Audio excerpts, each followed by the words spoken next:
আসসালামু আলাইকুম। আজকে একটি সস্তা এলইডি ইন্ডিকেটর লাইটের সাথে আপনাদেরকে পরিচয় করিয়ে দেব। সস্তা বলতে এমন নয় যে এটি 2 দিনও টিকবে না। এটি কিন্তু যথেষ্ট টেকসই একটা লাইট। সেই সাথে সব রকম এলইডি ইন্ডিকেটর লাইটের মধ্যে এটি সবথেকে ভাইরাল একটি এলইডি ইন্ডিকেটর লাইট। আমার মতো যদি এই মাল্টি কালারেরটা লাগান তাহলে এমন লাইটই পাবেন। এটি মূলত একটি মাল্টি কালারের এলইডি ইন্ডিকেটর লাইট। তবে আপনি চাইলে মাল্টি কালারের পরিবর্তে ইয়েলো, রেড অথবা ব্লু কালারের ফ্ল্যাশার লাইটটিও নিতে পারেন। আমি চাইলে এটাকে গ্যারেজে নিয়ে লাগাতে পারতাম, কিন্তু এটা লাগানো এতটাই সহজ যে চাইলে আপনিও বাসায় একাই লাগাইতে পারবেন। তো চলুন এটা কিভাবে সেট করতে হয় সেটা আপনাদেরকে দেখিয়ে দিচ্ছি। এটি মূলত আমার অরিজিনাল স্টক ইন্ডিকেটর লাইট, যেটা সাধারণত সব বাইকেই থাকে। এটি লাগাইতে শুধুমাত্র একটি স্টার ড্রাইভারের প্রয়োজন, যেটাকে অনেকে স্ক্রু ড্রাইভারও বলে থাকেন। যদি কারো বাসায় না থাকে তাহলে অবশ্যই বাইকের টুল বক্সে খুঁজলেই পেয়ে যাবেন। ইন্ডিকেটরের নিচে দেখবেন নাট দেওয়া আছে, জাস্ট এটাকে খুলে ফেলতে হবে। যেহেতু বাইকের ইন্ডিকেটর লাইটগুলো একটু নড়বুড়ে টাইপের হয়, তাই ড্রাইভার দিয়ে নাটটি খোলার সময় উপরে অবশ্যই একটু চেপে ধরবেন। আর ভেতর থেকে লাইটটা খোলা আরও ইজি।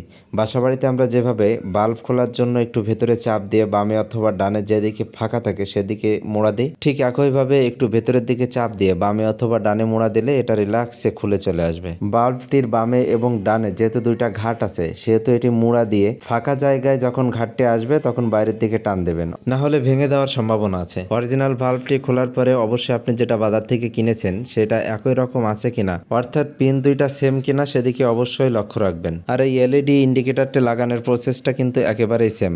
যেভাবে আপনি আপনার অরিজিনালটি খুলেছেন ঠিক একইভাবে এটাকে লাগাতে হবে। আপনারা অবশ্যই দেখতে পাচ্ছেন আমি পিন দুইটা কিন্তু ফাঁকা জায়গার ভেতরে আগে ঢুকিয়ে দিচ্ছি, দেন এটাকে পুশ করে পেছনের দিকে একটু চাপ দিয়ে বামে অথবা ডানে একটু মোড়া দিলেই এটা কিন্তু লেগে যাবে।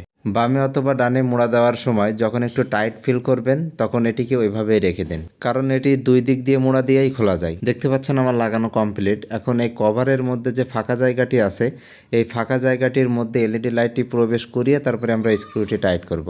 স্ক্রুটি লাগানোর সময় অবশ্যই আবারও উপরে বাম হাত দিয়ে চাপ দিয়ে ধরে রাখবেন এবং ডান হাত দিয়ে ভালো করে টাইট করে দিবেন।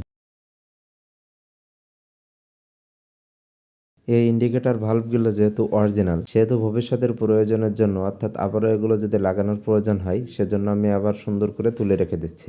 আমি যে এলইডি ফ্ল্যাশার ইন্ডিকেটর লাইটটি লাগিয়েছি এটা মূলত সব বাইকের জন্য নয়। বিশেষ করে যদি আপনার 4B হয়ে থাকে তাহলে সেক্ষেত্রে অবশ্যই লাইটটি কিনতে গিয়ে বলবেন যে আপনার বাইকটি 4B বাইকের পিনটি আলাদা। তাছাড়া প্রায় অধিকাংশ বাইকে এটি হবে বলে আশা করছি। তো এখন দাম নিয়ে একটু কথা বলা যাক। এগুলো আমি কিনেছিলাম 40 টাকা পিসে, অর্থাৎ চারটার দাম নিয়েছিল 160 টাকা। আর যদি আপনাদের পরিচিত কোনো শপ থেকে কিনতে পারেন তাহলে সেক্ষেত্রে হয়তো দামটা আরও একটু কম নিতে পারে, বাট এর কমে আসলে সম্ভব কিনা সে সম্পর্কে আমার তেমন কোনো ধারণা নেই। আজ এই পর্যন্তই। আল্লাহ হাফেজ।